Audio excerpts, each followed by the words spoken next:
Get 5 coffins ready. Hey everyone, welcome to my guide for Bakasura. Baka is a classically simple attack speed based assassin in SMITE and is only seen in the jungle role. Baka is a great choice to get yourself into the hyper carry jungle role. Gods like Ao Kuang, Mercury, and Kali carry harder and have more utility, but Baka is far more forgiving to play as, and is plenty powerful when he's played at the skill floor, unlike those other gods. Build-wise, you can go one of two directions on Baka, either attack speed kins or a crit build. The kins is more reliable, as you're not relying on crit chance, as well as needing to reach the late game safely to ensure you get all the items you need to deal damage with that crit build. Whereas the kins build has more of a steady curve of damage. At full build, costing less and dealing nearly as much damage as the crit build, but not as much, and that's why people are enticed by crit. I'd still recommend going the kins build to start though. Relics wise, no surprise here, you survive and thrive most when you go blink and beads. Shard wise is equally clear cut, just go wing shard. Now recipe wise is where it can get a little muddled. You see, typically people are going golden gooseberries to help clear in the jungle. That way they can skip golden blade, that item I bought first in all of my builds at the start, and go something else, usually Atalanta's bow or Bloodforge. But clearly I think differently.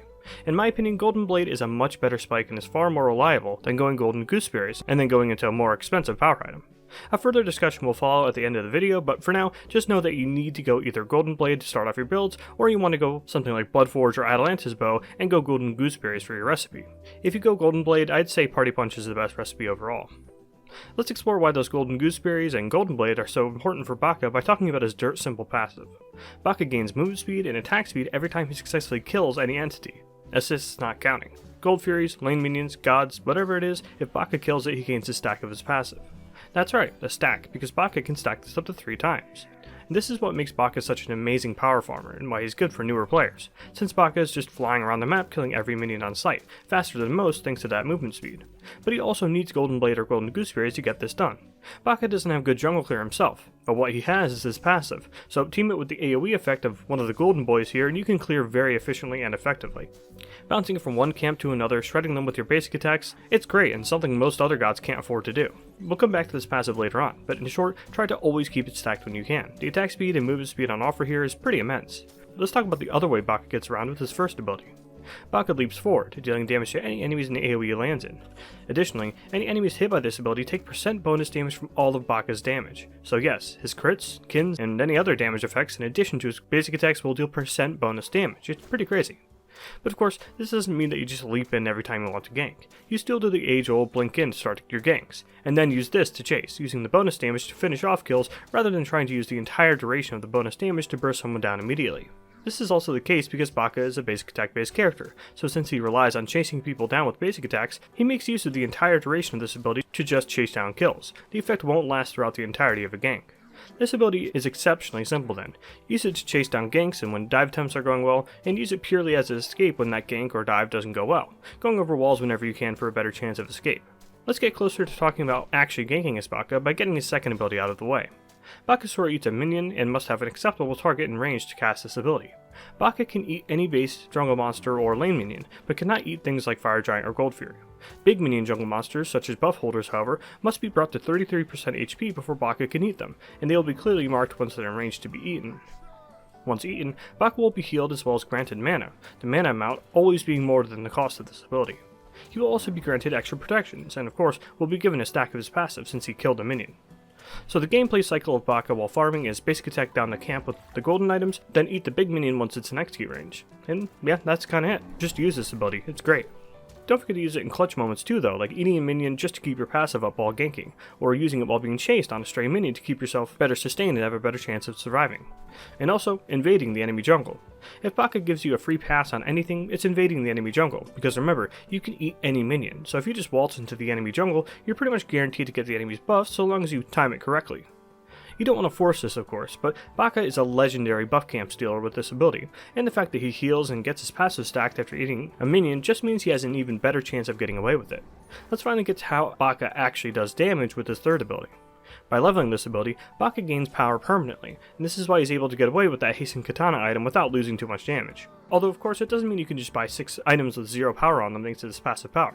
It just allows him to get 1 or 2 low power items without really losing out on damage versus his opponents.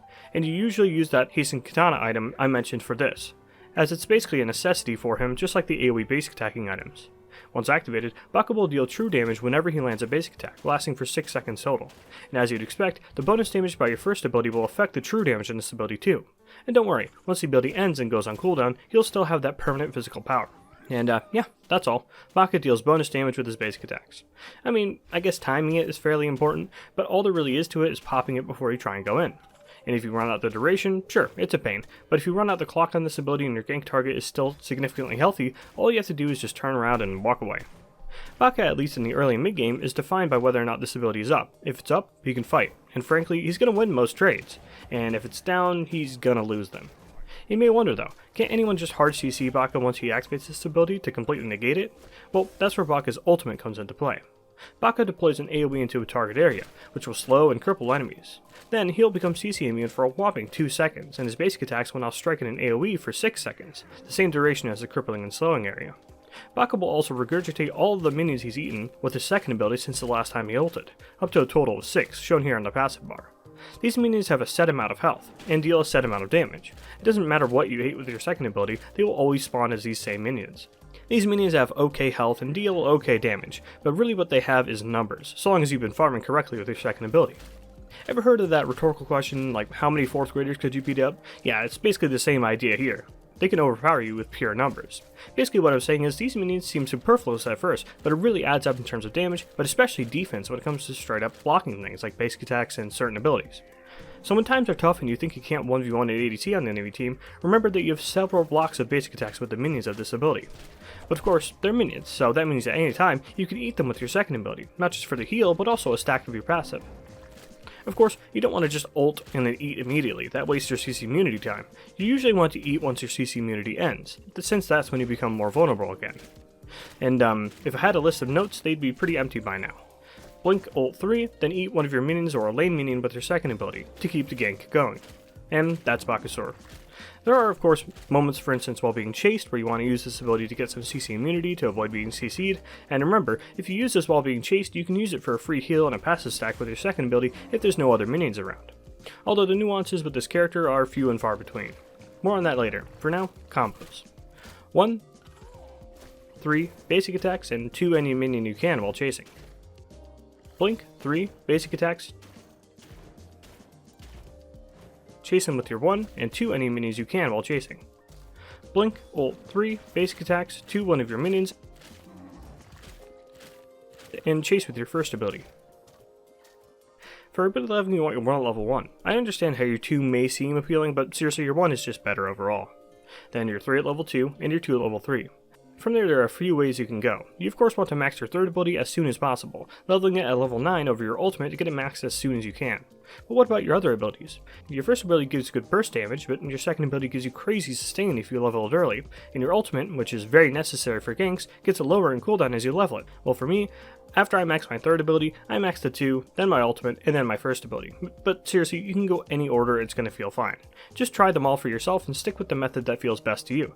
Just so long as you're maxing out your third ability first, you'll have a good time. Just like how you're likely to have a good time while playing Baka. Baka is probably the simplest god in the game. Bacchus and Erlong Shen are runners up, but you do need good decision making on them to succeed. Kinda sorta. With Baka, you really just run around the jungle, killing camps, and occasionally you blink ult and just run people down. There are sometimes niche applications, for instance the cripple on your ultimate, being able to completely shut out movement-based gods like Susanoo and Relic, or using that CC immunity to avoid blowout ultimates and cut right through them, like when playing against things like Olorunal or Ishtar ultimate. But Baka is the opposite of a lot of gods in this regard when talking about nuances. With most gods, you really want to know those niche situations and things you may want to hold onto abilities for before actually playing them in a real match. With Baka, you can really just run at people with little to no thought, and chances are you played it as well as the #1 Bakasura player in the world. Back in Season 2, I didn't even know Baka's ult crippled until I'd already been playing him for months. I thought people were just being nice to me and not dashing away.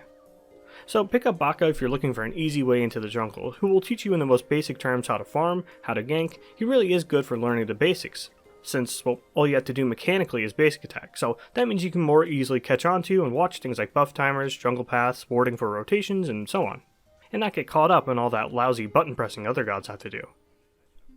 With that out of the way, let's quickly discuss Golden Blade versus Golden Gooseberries. So the benefit of going Golden Gooseberries is clear. Recipes are free and easy to stack, so it gives you the same effect as Golden Blade, except your first item you can go something more powerful in Golden Blade. This is usually something like Serrated Edge or Bloodforge, but my personal favorite is Atalanta's. And to be clear, item versus item, Atalanta's is a better item than Golden Blade in terms of raw damage. However, one thing that keeps me off Golden Gooseberries on Baka specifically is that second requirement on Golden Gooseberries, which requires you to deal basic attack damage to enemy gods. Now again, obviously Baka deals damage with his basic attack, so that should be perfect. But in some situations it absolutely isn't, and it's not even your fault. Say the enemy laners are just playing under tower, for instance, when you need to stack this up, or you're behind and can't really go for ganks. Now what are you supposed to do? Farm, right? Correct, but you can't really farm as effectively as Baka without the AoE basic attacks from Golden Blade or Golden Gooseberries. So if you go the Gooseberries build and either get behind or get against too passive of players, and you're in big trouble. And you're almost guaranteed to get further behind since you can't farm effectively. And let's not forget what Golden Blade does give you. Yeah, it's not as much damage as Atalanta's, but it still gives you movement speed, a bit of power, a decent amount of attack speed, and it's dirt cheap. So you're guaranteed to get those AoE basic attacks before you could with Gooseberries, so no matter if you get a lead as Baka or get behind on Baka, every single time you can just power farm, so you can catch back up or extend your lead. So that's why I prefer Golden Blade over Gooseberries. Baka is extremely simple, so I wanted to bring something else to the table to, well, not pad the runtime, just be adequately informative. Yeah, that sounds about right. That's all I have on Baka for now. Thanks for watching.